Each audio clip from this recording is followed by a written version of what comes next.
Hello बच्चों, let's read the question first. The question says which of the following disease is possible in the given pedigree chart. तो बच्चों यहाँ पर हमें एक पेडिग्री चार्ट दिया हुआ है. हमसे पूछा गया है कि इनमें से कौन सा डिजीज़ जो है वो पॉसिबल है इस पेडिग्री चार्ट से. तो अगर हम इस पेडिग्री चार्ट को एनालिसिस कर रहे हैं तो सिर्फ हम ये देखेंगे कि ये पेडिग्री चार्ट में हमें 4 कंडीशन देखनी है. पहला देखना है ये कैसी डिजीज़ है, ऑटोसोमल है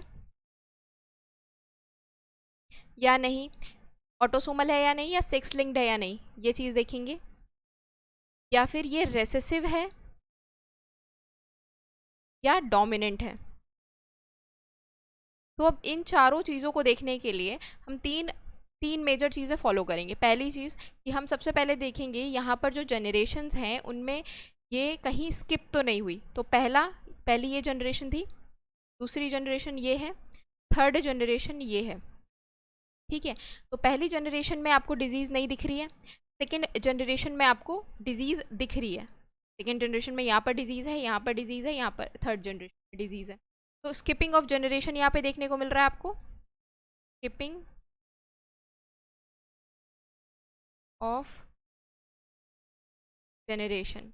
तो जब स्किपिंग ऑफ जनरेशन होता है तो इसका मतलब वो जो डिजीज़ है वो रेसेसिव है, वो डोमिनेंट नहीं है. यहाँ पे डोमिनेंट नहीं होगा. अगर डोमिनेंट होता तो वो एक भी जनरेशन स्किप नहीं करता. यहाँ पर आपको आप स्किपिंग ऑफ जनरेशन देख रहे हो, इसका मतलब ये डिजीज़ कैसी है, वो रेसेसिव टाइप है.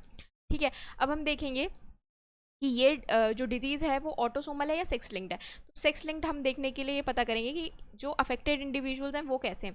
अफेक्टेड इंडिविजुअल मेल भी हैं, अफेक्टेड इंडिविजुअल फीमेल भी हैं. तो ये कैसी है, ये ऑटोसोमल है, ना कि सेक्स लिंक्ड है. सेक्स लिंक्ड होती तो ये किसी एक इंडिविजुअल को अफेक्ट करती, या तो वो मेल को अफेक्ट करती या तो वो फीमेल को अफेक्ट करती. बट यहाँ दोनों को अफेक्ट कर रही है, इसीलिए ये कैसी है, ये है आपकी ऑटोसोमल.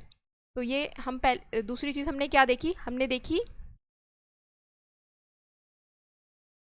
सेक्स अफेक्टेड कौन से हैं, इधर ये मेल है या फीमेल है. इससे हमें ये पता चल गया.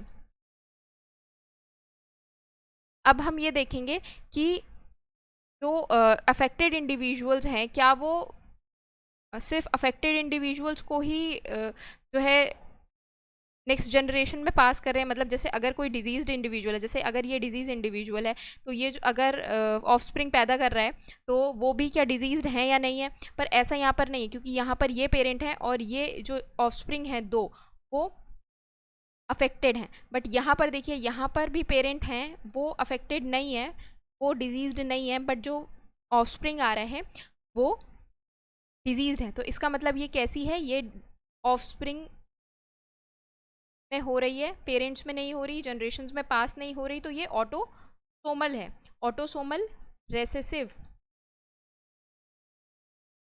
ये ऑटोसोमल रेसेसिव डिजीज. अब हम ऑप्शंस में देख लेते हैं हमें कौन कौन सी डिजीज़ दी हुई हैं. हमें यहाँ पर हीमोफीलिया दिया हुआ है बच्चों. हीमोफीलिया आपकी सेक्स लिंक्ड डिजीज़ है, ये जो है ऑटोसोमल नहीं है, तो ये गलत हो जाएगा. मायोटोनिक डिस्ट्रोफी दिया हुआ है, तो ये भी गलत हो जाएगा. मायोटोनिक डिस्ट्रोफी आपकी कैसी है, ऑटोसोमल डोमिनेंट डिजीज़ है, तो ये यहाँ पे नहीं होगा. सिकल सेल एनीमिया दिया है, तो ये बिल्कुल ठीक है. सिकल सेल एनीमिया कैसी है, ऑटोसोमल रेसेसिव डिजीज़ है, तो ये हमारा सही आंसर हो जाएगा ऑप्शन नंबर सी. डी दिया हुआ है कलर ब्लाइंडनेस भी आपकी सेक्स लिंक्ड डिजीज़ है, तो ये भी गलत हो जाएगा. करेक्ट आंसर आपका ऑप्शन नंबर सी. होप आप लोगों को ये सोल्यूशन समझ में आया बच्चों. Thank you, all the best.